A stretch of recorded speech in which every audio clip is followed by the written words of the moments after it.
a good day and welcome to the CNBC Africa Conversation. My name is Tanya Habimana and I'm going to be your host for the next plus minus 30 minutes. 3 words: connection, facilitation and acceleration are key for any business looking to expand to other regions or even continents. These are not easily achieved but well worth the effort. I'm now joined by Potgieter, the chairman of the South African Business Council, an entity that does just that for companies in South Africa looking to establish a footprint in Dubai. So Paul, I want to start off by understanding just how big this transaction or flow is. I mean, when we're talking businesses, South African businesses going into Dubai, how many are there? Well, first of all, you need to think about the trade flows between the two countries. And it's maybe worthwhile to go all the way back to 1994. That's when it all started. So in 1994, the commercial agreement between the UAE and South Africa was essentially commercialized. And that opened the doors for trade between the two regions. Fast forward about 3 decades later, and we, in 2019, structured the highest record of growth between the two countries, which was about 54 billion rand of bilateral trade. So that's really phenomenal record. In 2020 and 2021, with COVID, we had some impact, but 21 was again a recovery year, and we back to those levels that we had in 2019. And 2022 is on track to be another record year. So it's phenomenal bilateral relationships, which then helps us to really get to those record trade volumes. In terms of the quantity of businesses, I guess the other big story is not only the absolute number of value of trade, but also the basket. Look at that trade basket today. It was traditionally really based on some key metals like gold and also commodities like diamonds. That was the main core trade volume. But today, you see that basket actually increasing. So you've got more services, you've got more manufacturing products. And that's a great story for South Africans because you see entrepreneurs and other entities and institutions partaking in this value creation between the UAE and South Africa. And today we've got over 20,000 registered businesses between South Africa and the UAE. So it is really a growth story, not only from a trade volume perspective, but also in terms of the width and the diversity of that trade. So what's it been like since COVID, actually? Because you mentioned a few record years, one of which was 2019. How has COVID impacted the trade flows between South Africa and the UAE? Well, look, I guess that if you look at the trade flows in terms of COVID specifically, it is critical to understand that I still need to get an entrepreneur or a CEO that has not been exemplary in terms of the feedback of the UAE's vision and their leadership through the COVID process. It's just been extraordinary how great the governance and the leadership has been in terms of responding to COVID and then ultimately the core recovery after COVID. So, the great impact, I would say there's 2 main things that the leadership in the UAE did in aspect of COVID specifically. That was mainly around the corporate law additions, the reform in terms of corporate law, and then secondly, the visa reforms. Now, let's start with the corporate law. It's critical to understand that in 1994, the common law was accepted in the UAE. And this is really a pioneering landscape because at that stage, Sharia law was still the main fundamental federal law that was used in the UAE. So the acceptance of common law helped businesses to truly exceptionally starting up and seeing Dubai and the UAE as a place where they can operate. So since then, you've seen multiple modernizations of that law. The latest one was just after COVID, where as part of that corporate law, they allowed 100% foreign ownership. So that's a fundamental leap in terms of what they had before, where you had to have a local shareholder or local equity holder as part of your business. Today, you can have 100% ownership as an entrepreneur or an enterprise, and that really is helping businesses and increasing businesses to set up in the region. The other big fundamental component around that corporate law is also the way that this new law introduces new corporate vehicles. So this new law helps us to really drive concepts around special purpose vehicles. These are corporate structures, and it's helping Dubai to really establish new corporate structures where these businesses will have an easier path to either go to an IPO or to attract foreign direct investment. And as a consequence, you can see the numbers. I mean, Dubai in 2021 was ranked as the largest country, or the first country attracting the largest FDI in the world. So this is absolutely phenomenal if you think about how corporate law and the leniency in terms of how the UAE is pioneering on this front is helping businesses to do more business. And the last portion there, which I mentioned, is the visa regulation.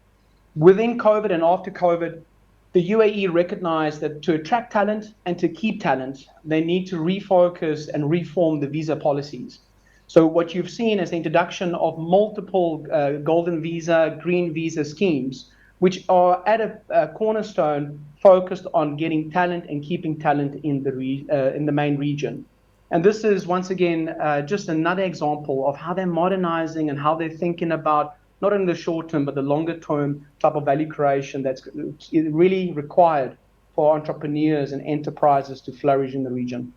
And I want to come back to some of those points that you mentioned, particularly the corporate vehicles. I also know that the fact that within the law, or let's say within the corporate operations, the move from the weekend that used to be, if I'm not mistaken, on a Thursday and a Friday, moving to a Saturday and a Sunday, as similar to what the most of the rest of the world has had an impact. But before we get to that, I want to know a little bit more about the profile of the South African entrepreneur or business that is going to Dubai. What are some of the particularities? Well, I guess if you look at the profile of South African businesses setting up in the UAE, it's probably no different to any other nationality. The UAE is an optimal destination because of the geographics. I mean, geographically, it's centered in this market where you've got access to the GCC, you've got access to Africa through Egypt, and you've got access to Asian markets, which is also closely knitted and have trade partners and bilateral trade agreements between the UAE. So when entrepreneurs set up in the UAE, they really are thinking about the total addressable market that they've got access to. And once again, GCC alone, you're talking about over $1.3 trillion. And then throw in Egypt, throw in India, and you're really looking at an entrepreneur where they've got access to a critical addressable market. Over and above that, supply chains and value chains are becoming such a critical, fundamental catalyst for these entrepreneurs and enterprises setting up in the UAE. Once again, you've got access from a logistical value chain point of view to multiple aspects of product development, multiple aspects of manufacturing, and then shipping your product or your service, obviously, to those different markets. I guess the other big thing that we typically get from CEOs and boards when they come set up is really the ease of doing business. The UAE regularly ranks in the top 5 in terms of ease of doing business. So the nation is really set up from an infrastructure perspective to allow entrepreneurs and enterprises to focus on their business. So you've got a world-class infrastructure, energy, safety, political systems. These are all fundamentals that help entrepreneurs to focus on what they need to do. And then more importantly, to operationalize quickly is also really effortless. So the UAE has been, from a government perspective, exceptionally supportive in helping businesses to quickly set up and really helping them to operationalize quickly. So think about the legal and the commercialization of a business, which typically is a very taxing thing to do. Here they've really thought about that value chain, and they've institutionalized that to some degree to make it easier. I guess that the two final other points that we hear a lot of and that we get a lot of feedback on is the access to skill and labor. You've got access to a very wide spectrum of labor. May it be specialization or generalized labor that you require.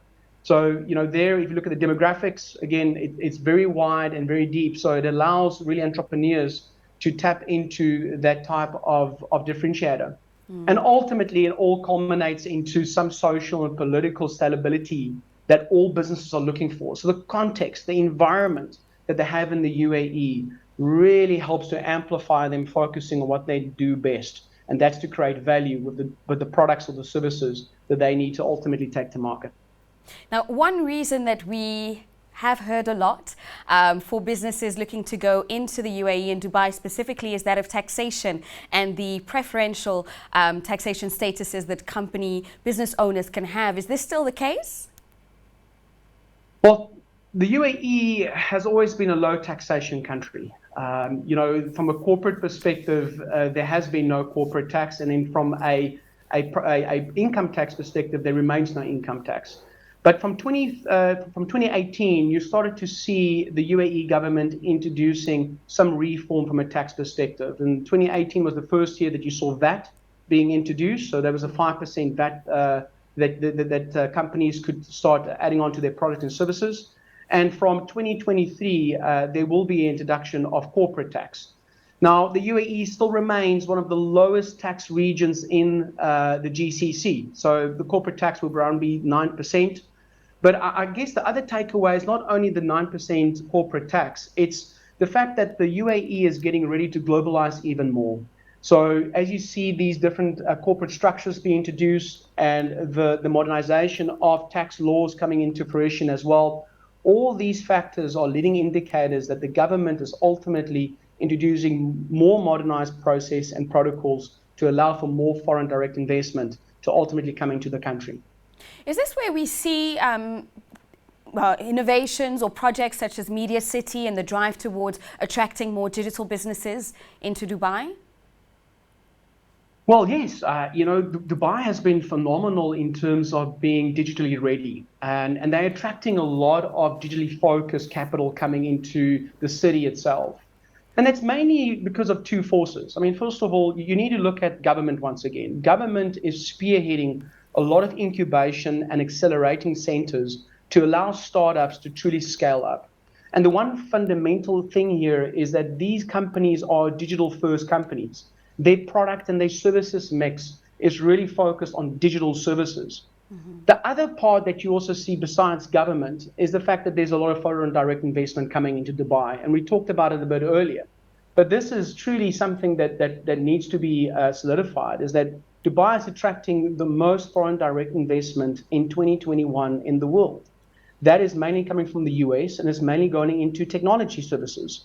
So, the UAE and Dubai specifically are betting big on advanced technology.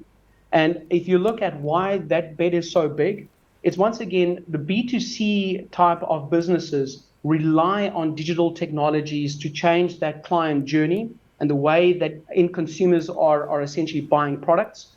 And B2B companies are ultimately, once again, looking at the addressable market and some of the fundamentals that they can operate in the region. So both these two dynamics is really elevating the digital narrative in the region. And, at the epicenter, Dubai is spearheading the pioneership around blockchain, Web3 technologies. And we effectively, later in 2022, in November, we'll have the Blockchain Global Summit here in Dubai. And all of this is governed by the digital government to ensure that we ultimately get these businesses to be more digitally focused to ultimately deliver a more digital economy. Now, Paul, that's a lot of positives there. But real talk, tell me about some of the challenges and the obstacles that South African companies are experiencing when trying to set up in Dubai. Well, there's many. I guess if you look at some of the challenges, often you've got different emirates across the UAE. And most of these entrepreneurs and enterprises need to reflect on what is the best emirate for the business service or the business that they ultimately want to operate in.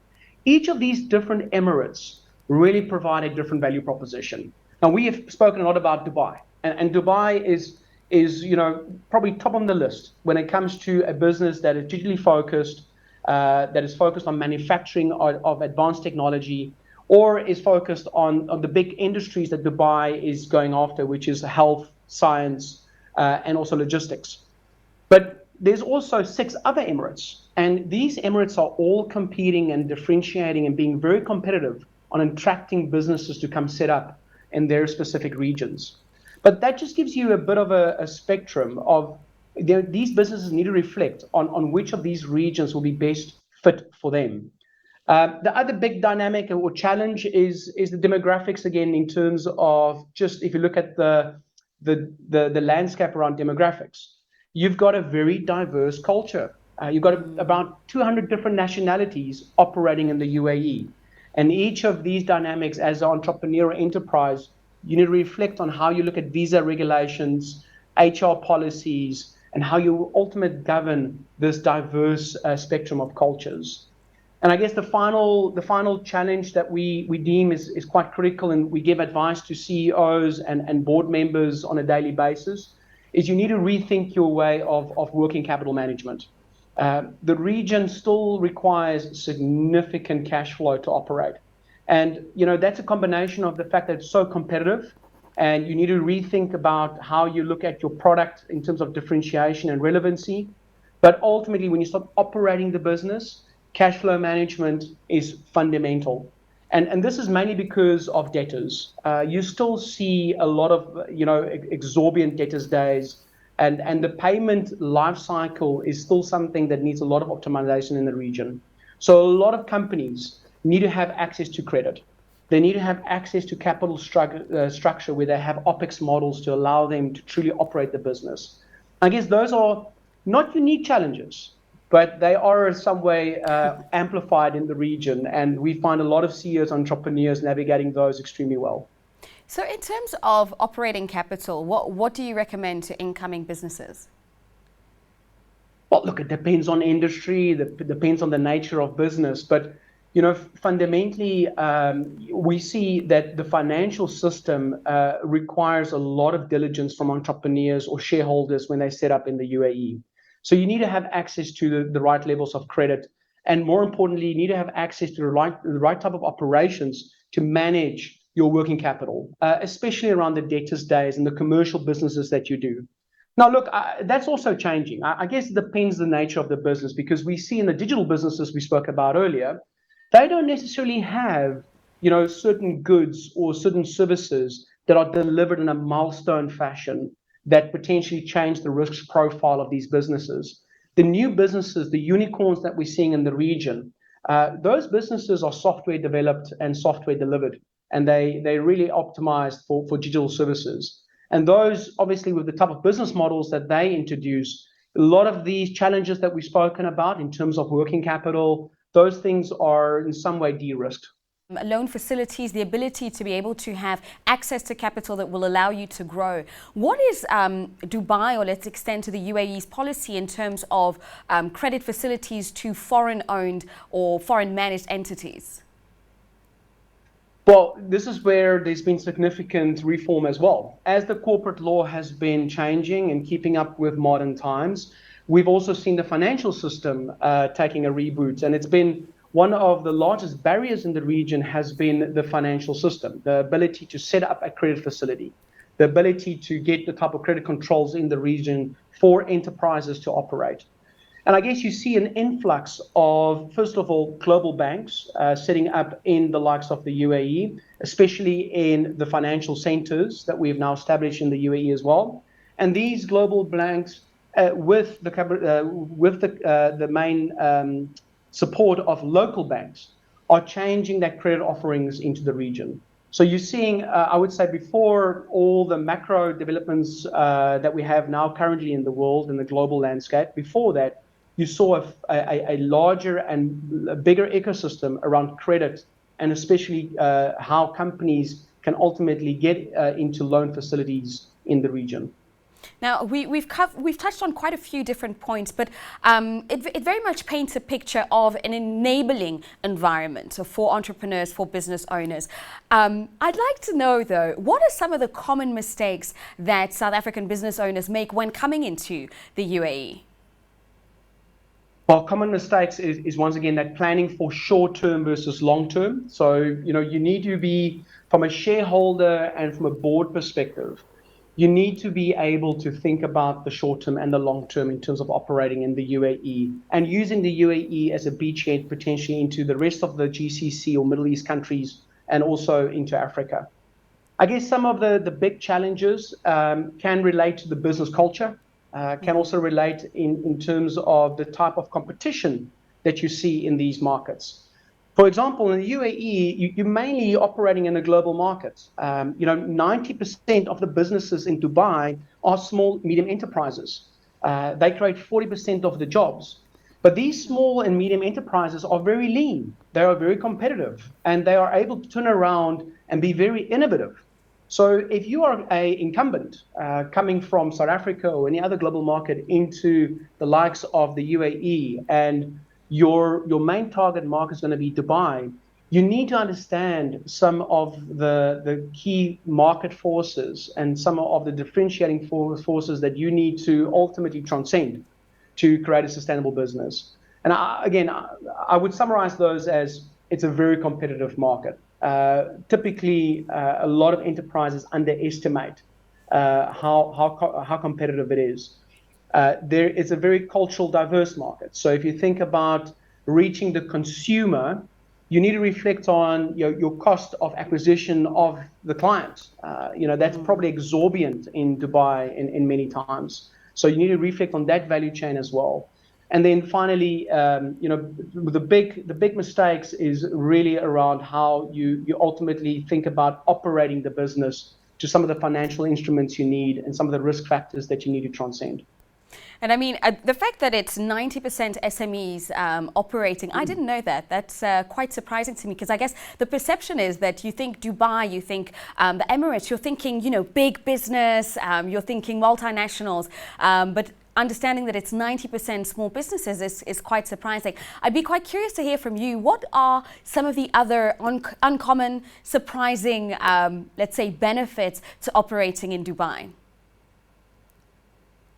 I think when we speak to CEOs, and especially some of these businesses that are operating, they're always surprised about the leadership and the vision of the region.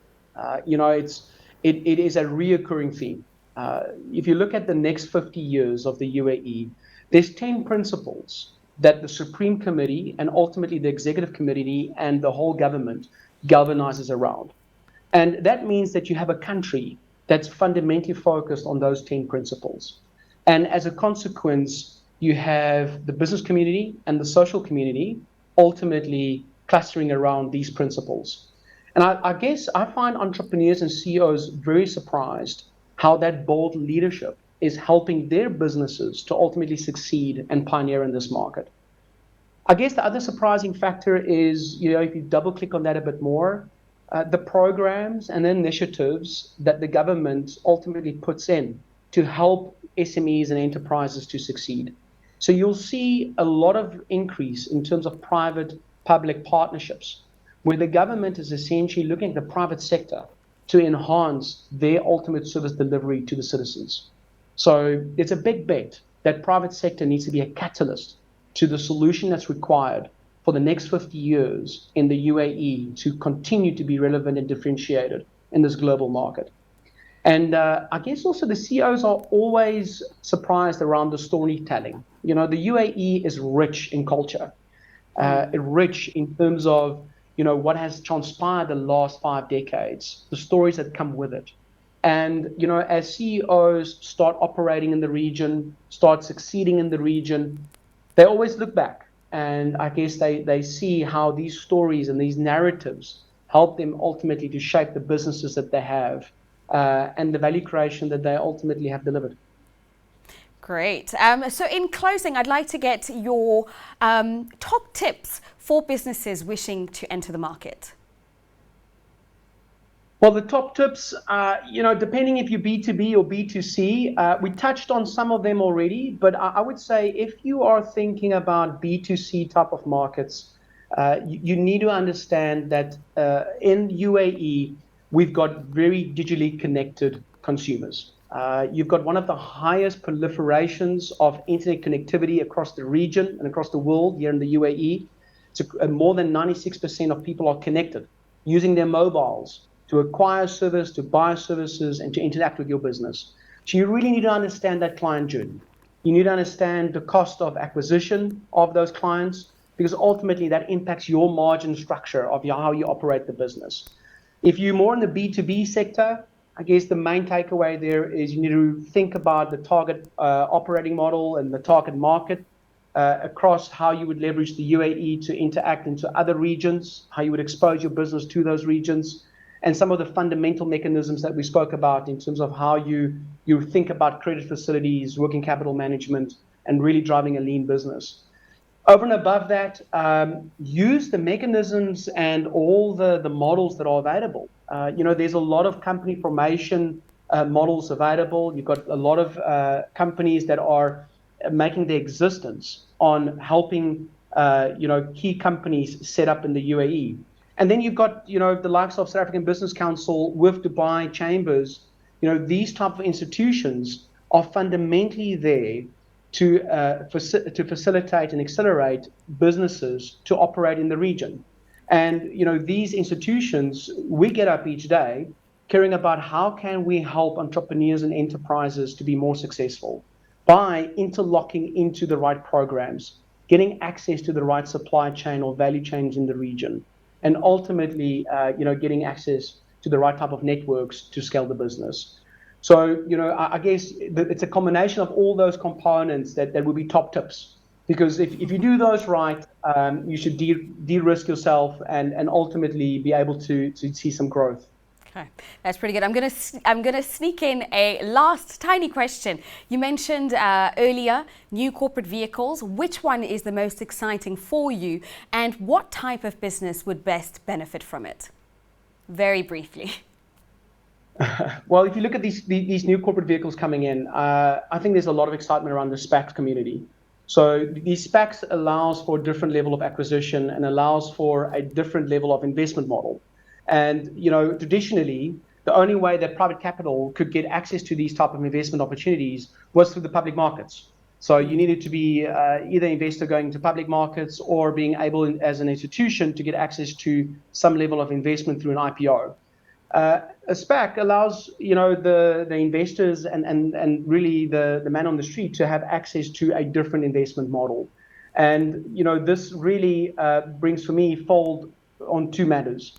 You're seeing more investment coming into the region, so more capital allocators are interested in how they can get access into these SPAC organizations and get access to these models in the region.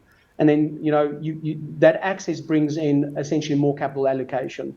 So, those two components, I guess, is very exciting in the region. There's already a lot of success in there. And watch this space because, we're going into the season where a lot more of national companies are going into IPOs and are going into SPAC models. So that's an exciting space to look at. I am so glad that I asked that question. Paul, thank you so much for joining us today and for sharing your tips and insights about South African companies and how they can best leverage the opportunity that Dubai and the UAE offers. That was my guest, Paul Potgieter, Chairman of the South African Business Council in Dubai. Until next time, it's goodbye for now. I don't think